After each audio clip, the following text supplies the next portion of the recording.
Photopea tutorial for beginners. Best free photo editor software. Hey guys, so for today's video, I am going to be showing you a tutorial on how you can edit on Photopea. So if you want to learn more, then just keep on watching. So Photopea is an online and web-based graphics editor which can work with raster and vector graphics. So Photopea can be used for image editing, making illustrations, web design, or converting between different image formats.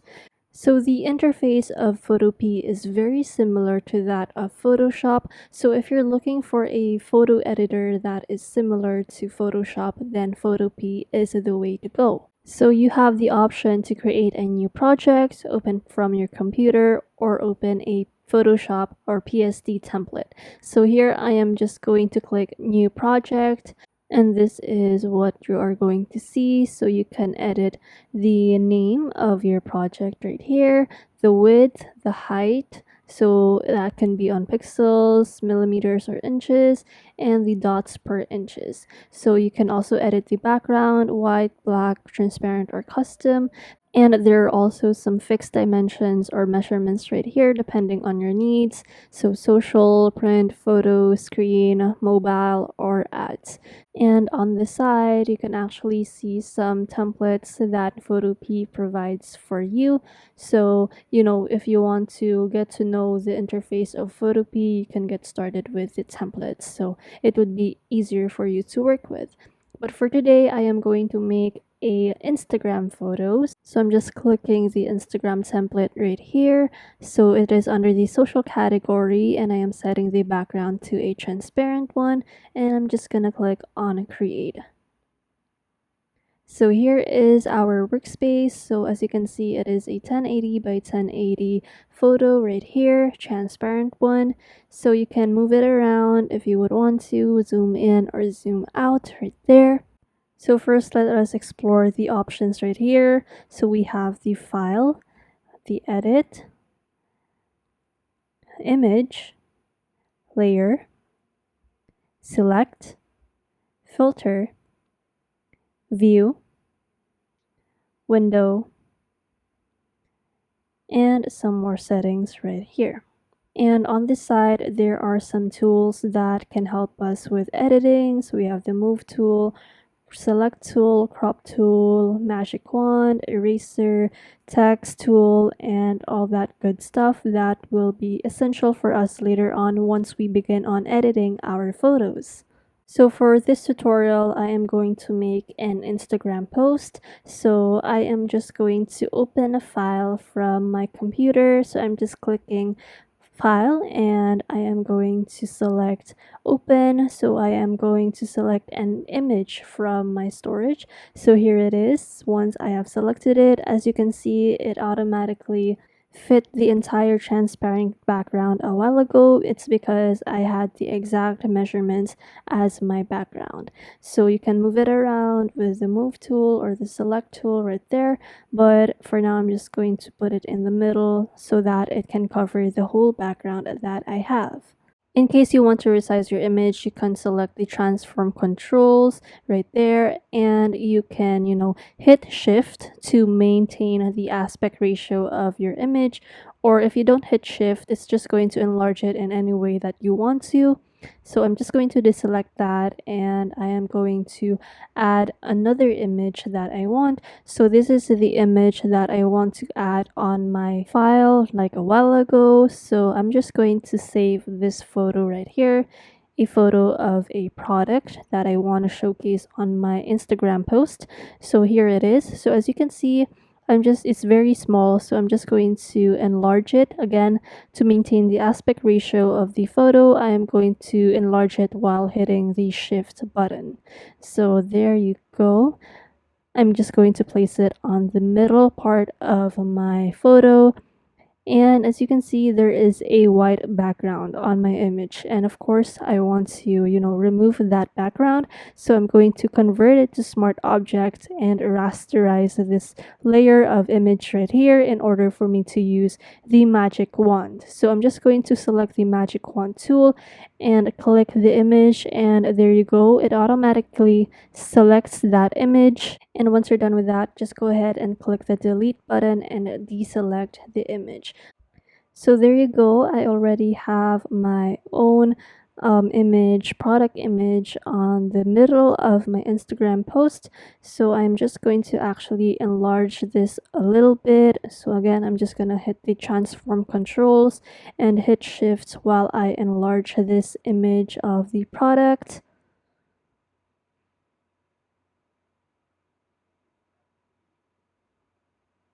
So I'm just resizing it and aligning it to the middle of the podium right there. So I'm just going to deselect the transform controls and there we have it. So the next thing that I'm going to put here is a shadow on my product because it looks right now it's very unrealistic and on the podium it has like a shadow. So I want to put that as well on my product. So I'm just going to select the ellipse tool right here. So I'm going to put a small circle or oval under the product that I have. So I'm going to select the gray color. So that is the color of my shadow. And I'm just going to put that on the middle of my image right there.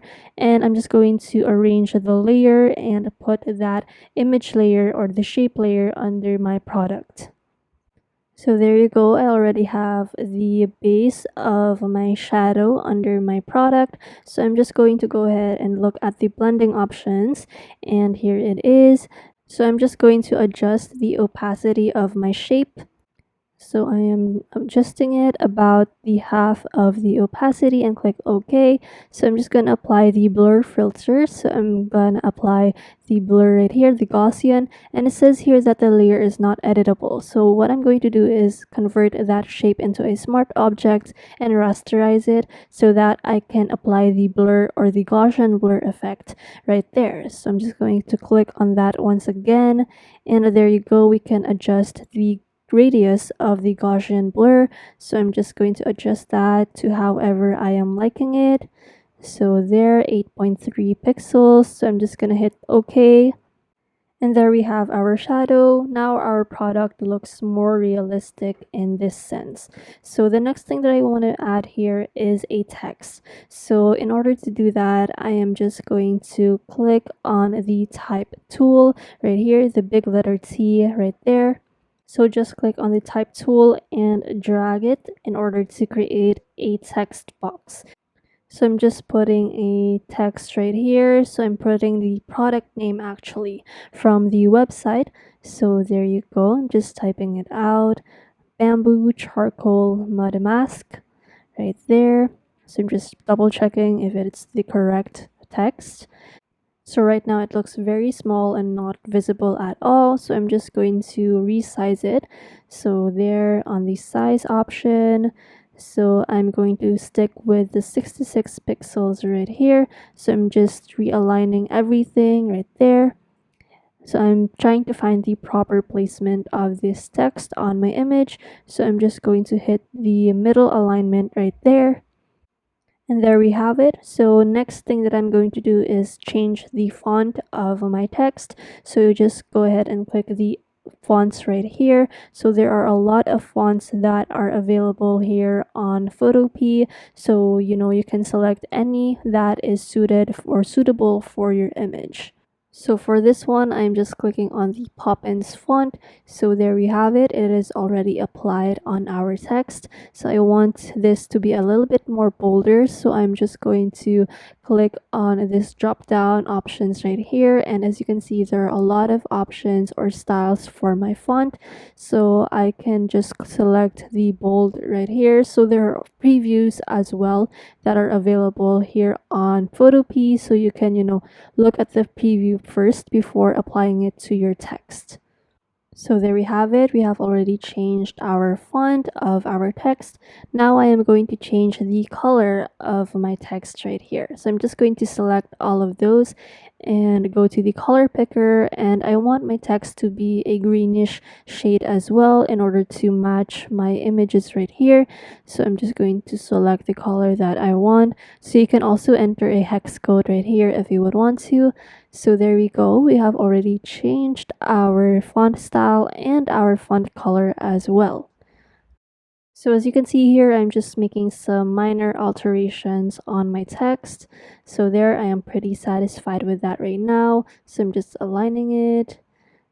And there we have it. So the next thing that I'm going to do is add a text box again on the bottom for now. So I'm going to click the shape tool again and click on the rectangle, and I'm just going to create a rectangle right here on the bottom of my image. So I'm just going to change the color of my rectangle to color white. So right there, and as well as the stroke or the outline of my rectangle. So I just want that to be a green shade again. So I'm just picking a color here, and there we have it. I have already created my rectangle. So I'm just going to add another text right here. So I'm just dragging a text box once again. And for this one, I am going to put shop now. So it's pretty big. So I'm just going to adjust again the font size. So there we have it. I'm just going to align that to the middle of the rectangle. And there you go. I have already added another text box and another rectangle. So the next thing that I'm going to do is add some more elements to my design. So I'm just going to add these leaves on my design. So I'm just going to save that image and paste it here on my workspace. So I'm just going to resize that once again and convert it to a smart object and rasterize it, because I'm going to use the wand tool to remove the white background right here, and I'm going to convert it into a transparent image. So just deselect that, and I'm going to actually resize these leaves in order to fit my design and add some more elements and dynamic on my Instagram post. So there, I'm just going to resize it and rotate it a little bit. So I'm just going to speed through this process, and I will see you at the end result. So here it is. I am finally done with my design, you guys. So I'm pretty satisfied with this, and I want to save it right now. So in order to save our image, you just have to go to file once again, and you have the options to either publish it online or save it as a PSD file, save it as PSD in storage, or you can also export it as PNG, JPEG, SVG, and all that. So for today, I'm just going to export it as a PNG file.